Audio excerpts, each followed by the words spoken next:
Hello students.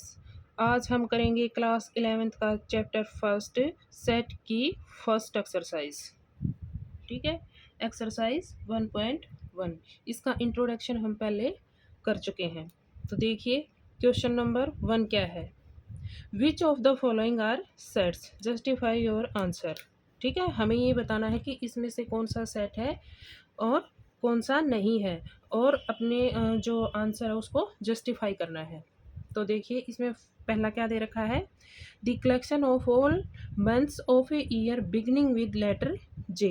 देखिए क्या किसकी कलेक्शन है, all months of a year beginning with letter J. ठीक है, उन ईयर के उन मंथ्स की कलेक्शन है जो किससे शुरू होते हैं, हमारे जे से शुरू होते हैं। तो देखिए ये जो कलेक्शन है ये वेल डिफाइंड है या नहीं है। तो ये कलेक्शन हमारी वेल डिफाइंड है, क्योंकि जो हमारे लेटर जे से शुरू होते हैं वो मंथ कौन कौन से हमारे, जनवरी, जून और जुलाई।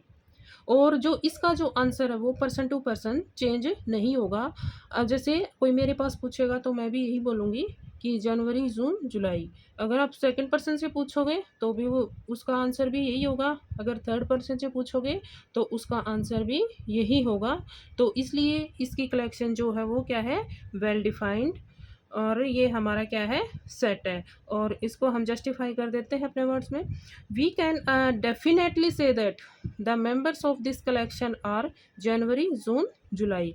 So this collection is well defined and hence it is a set. Second क्या है, देखिए the collection of 10 most talented writers in India. किसकी कलेक्शन है, 10 मोस्ट टैलेंटेड राइटर्स। अब देखिए क्या दे रखा है, मोस्ट टैलेंटेड राइटर्स।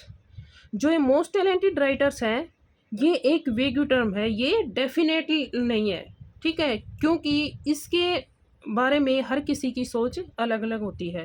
ठीक है, हर कोई अपने नज़रिए से देखता है, तो ज़रूरी नहीं है। अब जैसे कोई मेरे से पूछेगा तो जो मेरी पसंद के राइटर्स हैं मैं उन्हें बता दूंगी। अब कोई सेकंड पर्सन से पूछेगा तो ज़रूरी तो नहीं है कि वो जो मैंने बताए वो वही बताएगा, क्योंकि उसके अकॉर्डिंग वो बता देगा। अगर थर्ड पर्सन से पूछा जाएगा तो उसके अकॉर्डिंग वो बता देगा। तो इसका आंसर जो है वो पर्सन टू पर्सन चेंज होता रहेगा। तो जो ये कलेक्शन है वो वेल डिफाइंड नहीं है। ठीक है, और ये हमारा सेट भी नहीं है, तो इसको हम जस्टिफाई करेंगे। दी टर्म मोस्ट टैलेंटेड, क्या जो मोस्ट टैलेंटेड है इज ए वेग्यू टर्म, ये हमारी एक वेग्यू टर्म है। वेग्यू का मतलब क्या होता है कि ये डेफिनेट नहीं है। ठीक है, ए राइटर्स में be most talented to one person and may not be. जो मतलब एक पर्सन के जो राइटर्स होते हैं वो ज़रूरी नहीं है कि दूसरे पर्सन्स के भी हों। तो इसलिए हम जज नहीं कर सकते डेफिनेटली कि भाई राइटर्स, कि भाई आप सोचो कि भाई इनकी तो एक लंबी लिस्ट मिलेगी, भाई इसमें मोस्ट टैलेंटेड राइटर्स के नाम लिखे हुए मिलेंगे। नहीं, ऐसा नहीं है। तो ये कलेक्शन वेल डिफाइंड कलेक्शन है। ठीक है, which writers are these in our collection. तो this collection is not well defined and hence it is not a set. अब थर्ड देखिए, a team of 11 best cricket batsman of the world.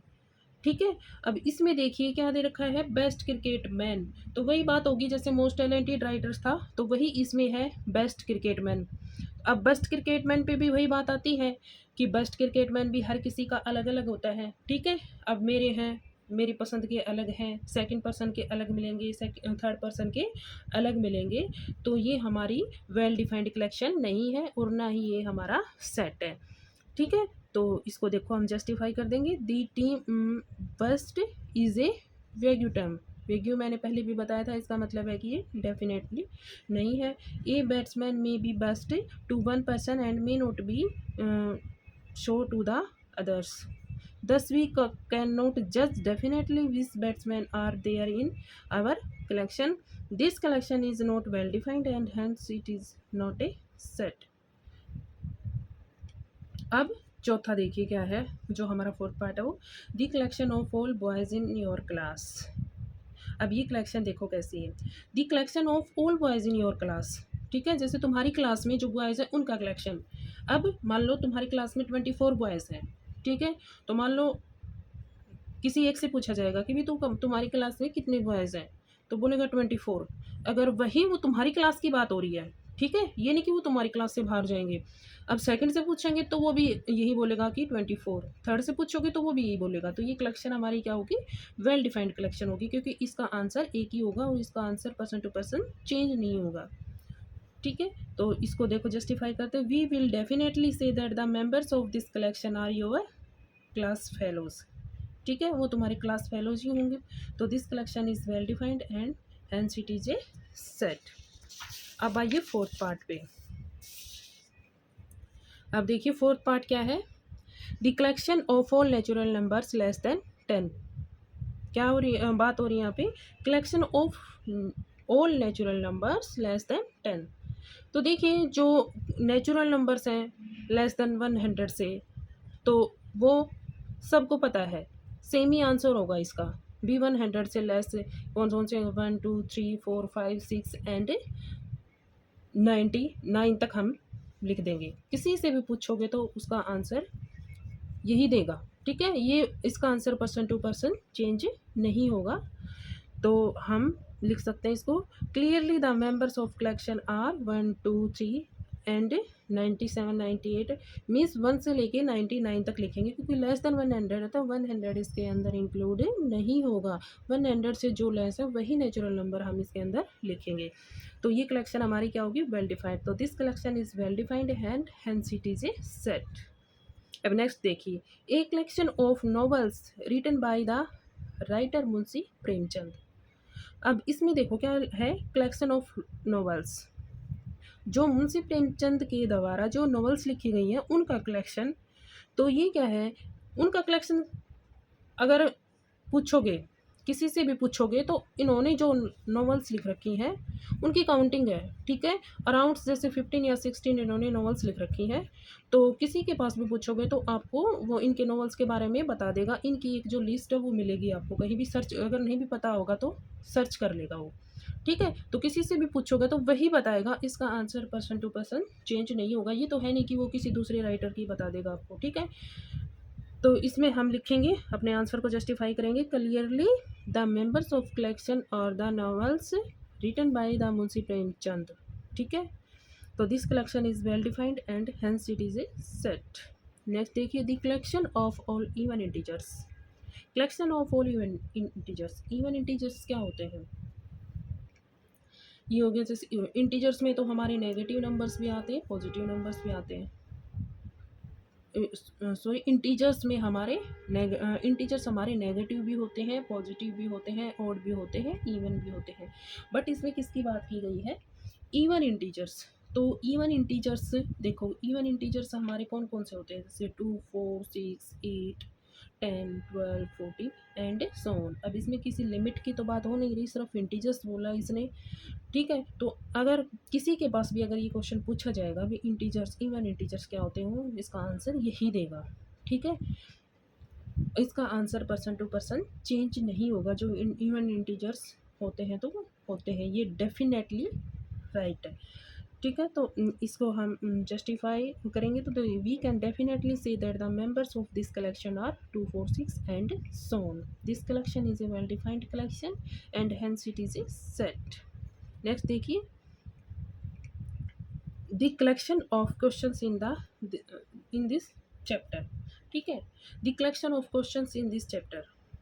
अब ये collection क्या है, well defined है या नहीं, तो ये कलेक्शन अब वेल डिफाइंड है।